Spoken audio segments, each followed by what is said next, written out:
My name is Alic Rose. I still remember that morning like it just happened. My shoes made quick, nervous sounds on the street. I was 19 years old, tired, hungry, and desperate. I was carrying a small folder with my papers inside, papers that had been rejected again and again. Every time someone told me, "We'll call you," it only meant no. Still, I told myself, maybe today will be different. Maybe today, someone will finally give me a chance. The sky was grey, heavy with clouds. It matched the heavy feeling in my chest. I had skipped breakfast because I wanted to save food for my younger brother. My mother had watched me leave home with tired eyes, but there was still a little hope in her face. She was waiting for me to come back with good news. I couldn't let her down again. As I walked through the busy streets, I stopped in front of a tall glass building. I had never seen it before. The doors were shiny, the windows sparkled, and people in expensive suits walked in and out. I stood there, my heart racing. It looked far too rich, too perfect for a poor girl like me. But what choice did I have? I thought, if I walk away now, maybe I'm walking away from the only chance I'll ever get. So, I pushed the glass door open. Inside, everything felt too clean, too sharp. I walked to the desk and asked softly if they were hiring. The woman at the desk looked at me strangely. Her eyes moved from my clothes to my cheap shoes, to the way I held my folder like it was my last hope. She didn't smile. She didn't answer. She just picked up the phone, whispered something, and a tall man in a dark suit walked toward me. "You're here for the role?" he asked. His voice was smooth, but something about it made me uneasy. I nodded quickly. Of course I was here for a role, for a job, for anything. He didn't look at my resume. He didn't ask what I could do. He simply told me to follow him. My GS moved before my mind could think. I followed him down a long hallway. Each step felt heavy, like a warning, but I kept going. I told myself, this could be my chance. Don't be afraid. We entered an office. I expected normal questions about my skills, my experience, maybe even my education. But instead, the man asked strange things. He wanted to know if I was single. He asked if I lived with my family. He asked if I could commit fully to the role. My chest grew tight. Something didn't feel right. But I stayed. I couldn't afford to leave. I couldn't face going home empty again. Then the door opened. The CEO walked in. He was tall, strong, and cold. His eyes felt heavy, like he could already see through me. He didn't ask my name. He didn't ask about my dreams or my hard work. He just looked at me and said two words I will never forget. "She'll do." I froze. "She'll do?" What did that mean? My hands shook, but my voice didn't come out. The men in the room nodded like it was already decided. Papers appeared on the desk. Not job papers, contracts. They promised money, safety, even a better future for my family. But every word on those papers felt like a trap. Every line felt like a chain waiting to lock around my wrists. The pen was pushed into my hand. It felt so heavy. I thought about my mother. I thought about my brother, who often went to bed hungry. I thought about all the neighbors who whispered that I would never escape poverty. If I said no, I would go back to nothing. If I said yes, I would lose myself forever. Tears filled my eyes. No one cared. To them, I was not a girl anymore. I was not a person. I was just an answer, a replacement, a role they wanted me to play. And at that moment, I realized the truth. I hadn't walked into a company. I had walked into a cage. And the worst part? The door to that cage was still open, but I couldn't step through it. Not without paying a price I wasn't sure I could survive. That was the day my life stopped being mine. That was the day everything changed. The pen was still in my hand. My fingers shook so badly I could hardly hold it. The men around the table waited, silent but heavy, like walls closing in. I could feel their eyes pressing against me, pushing me to sign. My chest hurt from how fast my heart was beating. I wanted to scream. I wanted to run, but my legs would not move. I whispered inside my head, "Alic, breathe, think, don't panic." But how could I not panic? I came here looking for a simple job, and now I was sitting in a room where strangers were deciding my whole life for me. The CEO leaned forward. His face was calm, but his calmness was worse than anger. "Your life can change today," he said slowly. "Your family will never worry again. All you have to do is say yes." Say yes? He spoke as if I had a choice. But I knew the truth. This wasn't a real choice. It was a trap.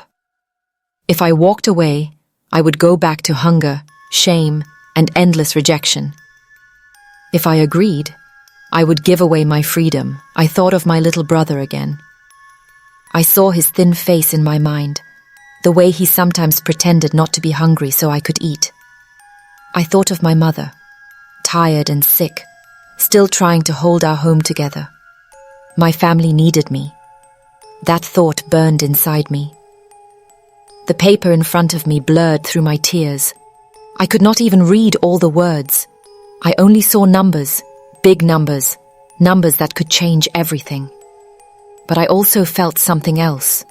My stomach twisted, my throat felt dry. My heart whispered, "This isn't right. This isn't safety. This is another kind of prison." I looked at the CEO. His eyes were cold, unblinking, waiting. The others stared too, like they were watching a show, waiting for the poor girl to give up and sign her life away. I need time," I finally whispered. My voice was small, almost broken.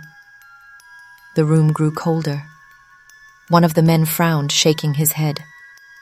"Time? You should be grateful for the persiste." "His chance," he said. His words cut like knives. Grateful for what? For losing myself? For becoming something I never wanted to be? I pressed my lips together, fighting the tears that wanted to fall. The CEO leaned back, and for a moment, he just studied me. I felt like an insect under glass, small and trapped. Then he smiled, but it wasn't kind. It was the kind of smile that told me he already owned me, even without my signature. "Don't think too long," he said. "Opportunities like this don't come again." His words followed me even after I left the room. Yes, I left. They let me go, but not freely. As I walked back down that long hallway, my legs felt weak. My hands still shook. My body was outside that building, but my mind was still locked inside. The receptionist's eyes followed me as I walked out the glass doors. I couldn't tell if she felt sorry for me or if she already knew I would come back. When the cold air of the street hit my face, I thought I would finally breathe. But I couldn't. The city around me looked the same. People rushing, cars honking, life moving on. But inside me, nothing was the same anymore. I didn't feel free. I felt hunted. That night, I sat on the floor of our small home. My mother asked me how the job search went. I opened my mouth, but no words came out. How could I tell her? How could I explain what I had walked into? I only forced a smile and said, "Not yet, Mama, but soon." I lay awake for hours, staring at the ceiling. My brother snored softly beside me. My mother coughed in her sleep, and I kept hearing the CEO's words over and over again. Your life can change today. It was not just a voice. It was a chain, pulling at me, reminding me that I was not really free. I knew they would not let me go so easily. I knew I had stepped into something bigger than I could handle. And I was right. Because the next morning, a black car stopped outside our street. The kind of car nobody in our neighborhood ever saw. The windows were dark, the doors too shiny for our dusty road. People stared, whispering, and I froze when I saw the driver step out in a suit, the same suit as the men from that office. He looked straight at our house, straight at me. In that moment, I knew my story with them was not over. It was only beginning. The black car stood there like a shadow on our street. Everyone stared at it, whispering to each other. Kids stopped playing. Mothers pulled their children closer. No one here had ever seen something like this. Not on our side of the city. My heart sank. My hands went cold. I knew this wasn't a coincidence. That car wasn't lost. It wasn't here by mistake. It was here for me. The man in the suit stepped out slowly. His shoes were too shiny for our dirty ground, but he didn't care. He just stood tall, his face blank, like he was carved from stone. His eyes locked on me, and for a second, I forgot how to breathe. He didn't smile. He didn't frown. He just motioned with his hand, telling me to come closer. My mother's voice broke the silence. Alic, who is that? She whispered. I shook my head quickly, pretending I didn't know. But deep down, I knew she could see the truth in my eyes. I wasn't safe. None of us were. The man's voice carried across the street. Miss Rose, we need to talk. Everyone turned their heads. Neighbors looked at me with wide eyes, some curious, some scared. They didn't know what was happening, but they knew it wasn't good. I froze.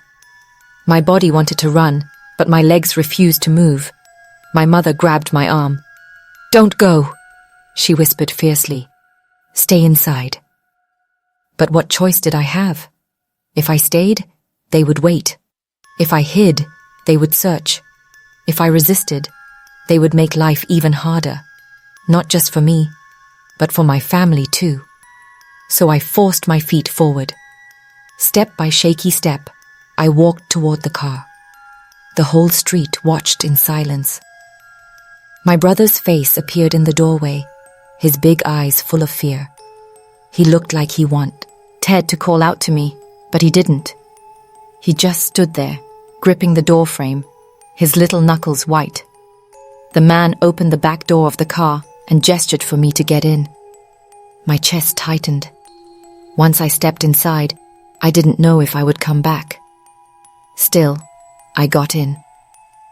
The door closed with a heavy sound, cutting me off from the world outside. The air inside smelled of leather and cold perfume.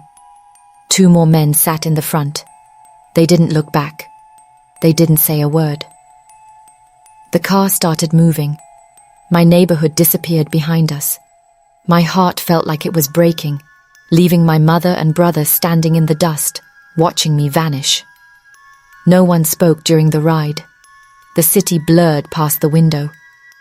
I pressed my hands together to stop them from shaking, but it didn't work. My mind screamed questions.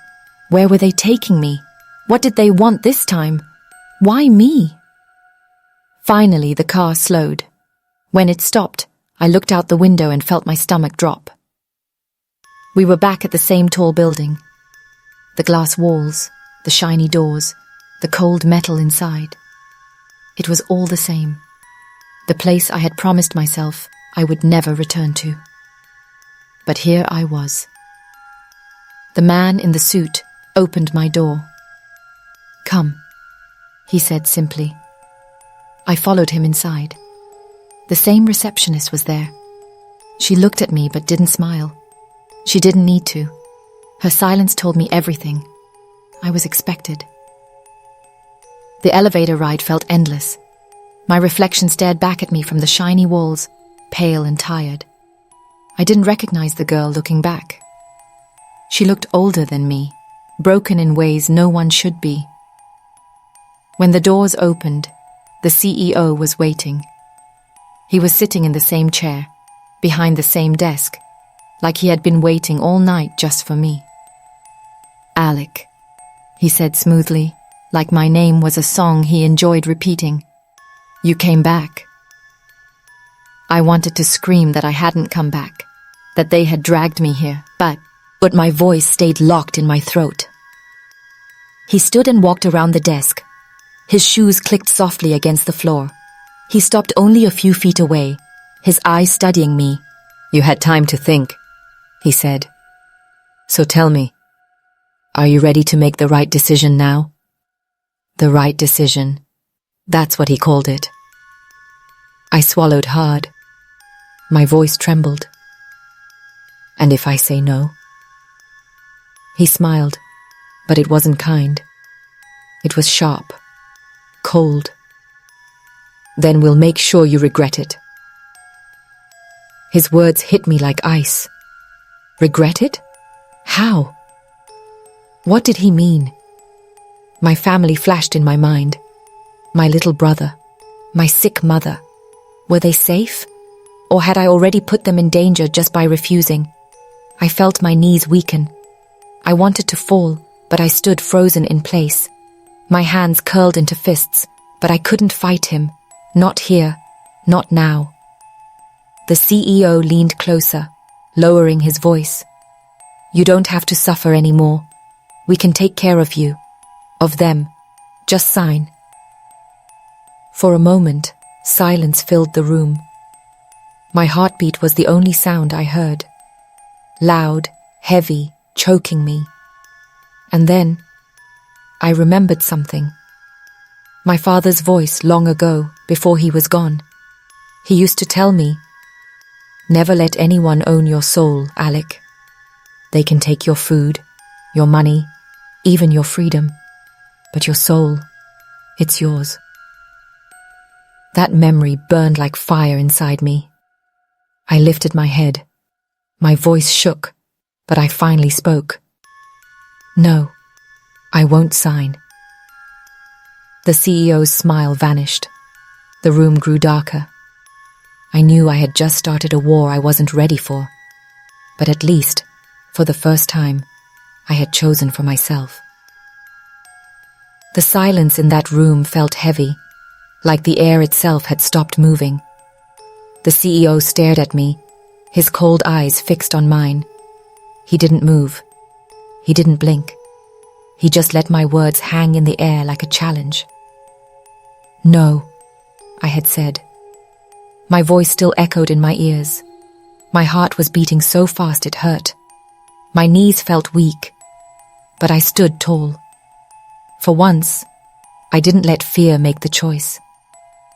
But the CEO's face slowly changed. His jaw tightened. His eyes narrowed. That sharp smile disappeared, replaced by something darker, something dangerous. "You," he said softly, almost whispering, "are making a very big mistake." He turned his back to me and walked slowly toward the window. The city lights glowed outside, tall buildings shining like stars. But to me, they looked like prison bars. I was trapped inside his world, and no one could hear me. Then, he snapped his fingers. 2 guards in black suits entered the room. They were tall, strong, their faces like stone. My stomach twisted. I stepped back, my hands trembling. The CEO didn't even look at me as he spoke. "Teach her what happens when people say no." The guards moved closer. Their footsteps were slow, heavy, like drums of war. My chest tightened. I felt like a bird trapped in a cage, wings beating against the bars, but nowhere to fly. One guard grabbed my arm. His grip was so strong it hurt. I tried to pull away, but he only held tighter. The other guard stepped in front of me, blocking my path to the door. "Let me go!" I shouted, my voice breaking. They didn't answer. They didn't care.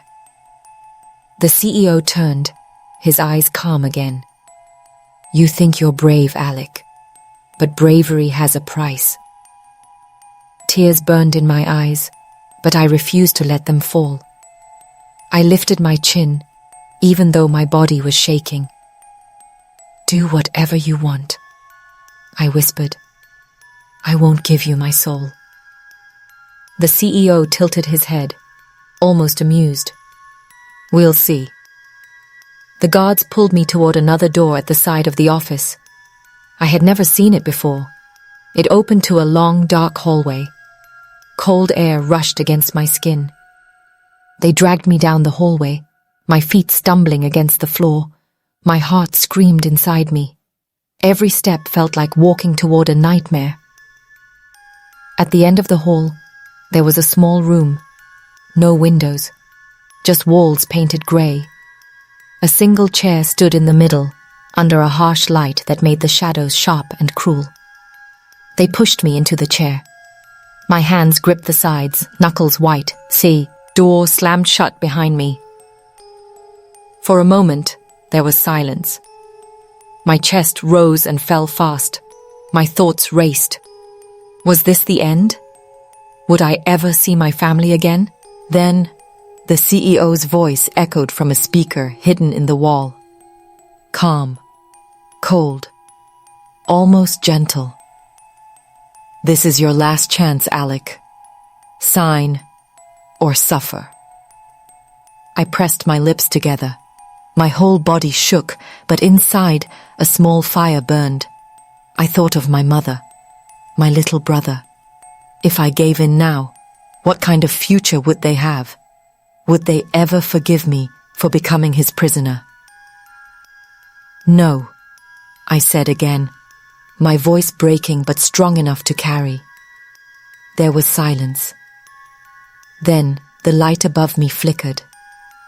The door opened again, and one of the guards stepped inside, holding something in his hand. A small black case. He set it down on the floor, slowly opening it. Inside was a pen. Just a pen. But it felt like a weapon. He placed it on the table in front of me and left without a word. The door shut again. The CEO's voice came back, colder now. "You have until morning. Think carefully, Alic. Everyone you love depends on your choice." The speaker clicked off. I sat there, staring at that pen. My whole body shook. Fear, anger, pain, all of it mixed inside me like a storm. I wanted to scream. I wanted to smash the pen into pieces. I wanted to fight. But I also wanted to live.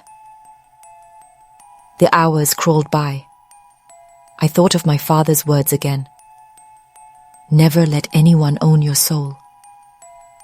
They repeated in my mind like a drum beat, giving me strength. And then, something inside me changed. I realized this wasn't just about me anymore. If I gave up, if I signed, I wouldn't just lose myself. I would prove them right. I would show them they could break anyone. But if I resisted, maybe, just maybe, someone out there would hear my story. Maybe it would mean something. When the door opened again and the CEO stepped inside himself, I knew the choice was already made. He looked at me, waiting for my answer. His eyes sharp, his lips pressed in a thin line. I lifted the pen slowly, my hands shaking. He leaned closer, certain that I had finally given in. But then, I dropped it to the floor. The sound echoed in the room like thunder. "No," I said again, louder this time, stronger. "You will never own me." For the first time, his face twisted with real anger. His mask of calm cracked. His hand slammed against the table, the sound sharp and violent. "You'll regret this, Alic," he roared. But even though fear cut through me like ice, I didn't look away. I had made my choice. Whatever came next, I would face it.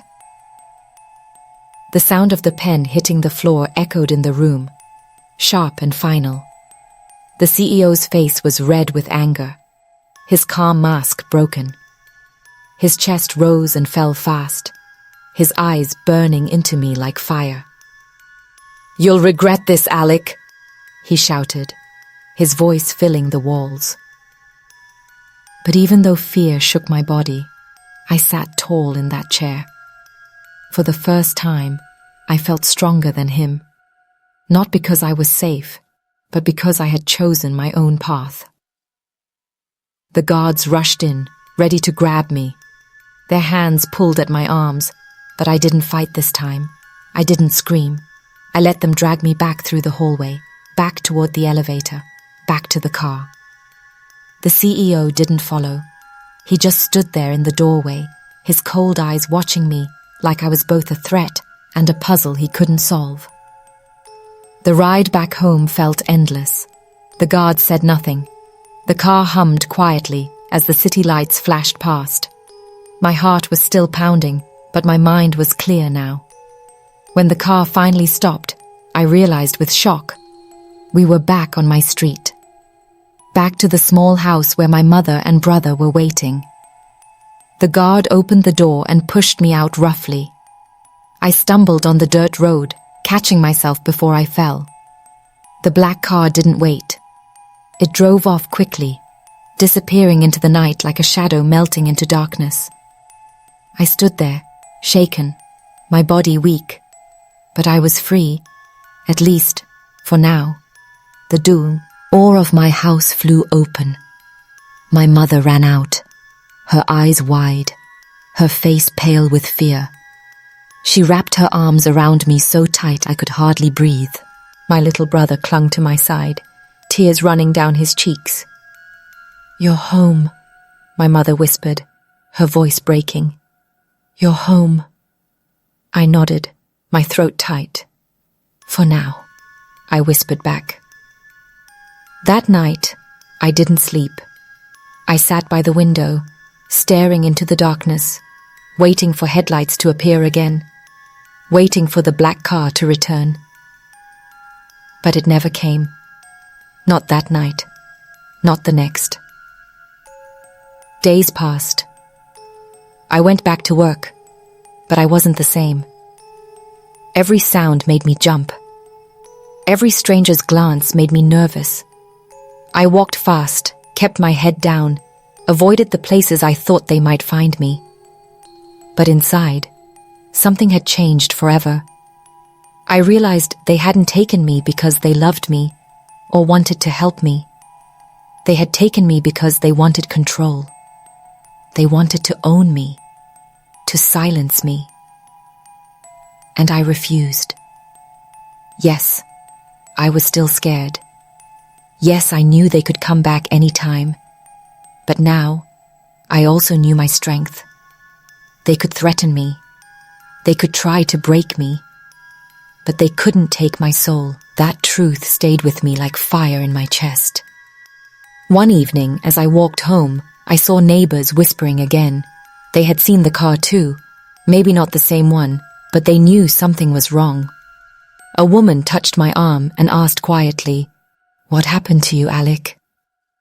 For a moment, I thought of lying. I thought of staying silent. But then I remembered. Silence is what they wanted. Silence is what keeps their power alive. So I told her.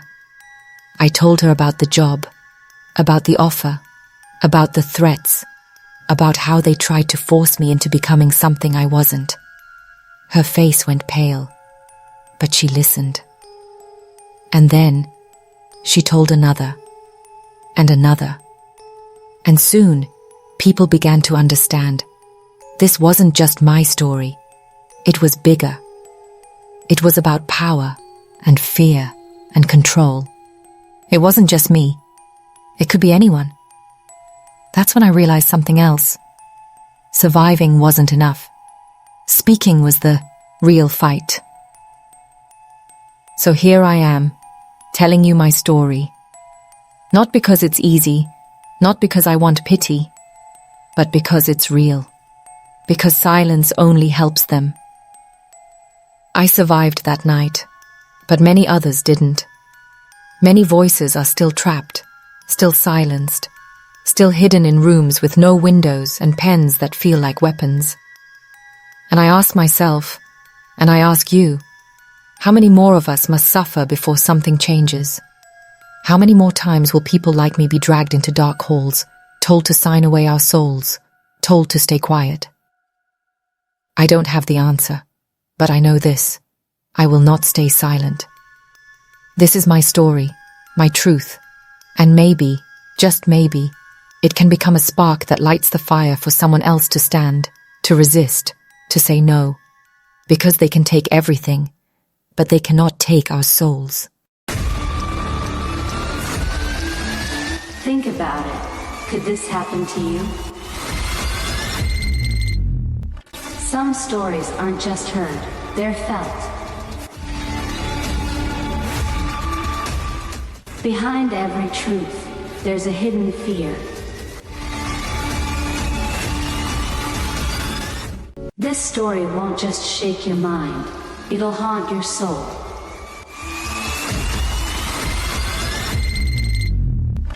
Who could imagine the truth would be this terrifying?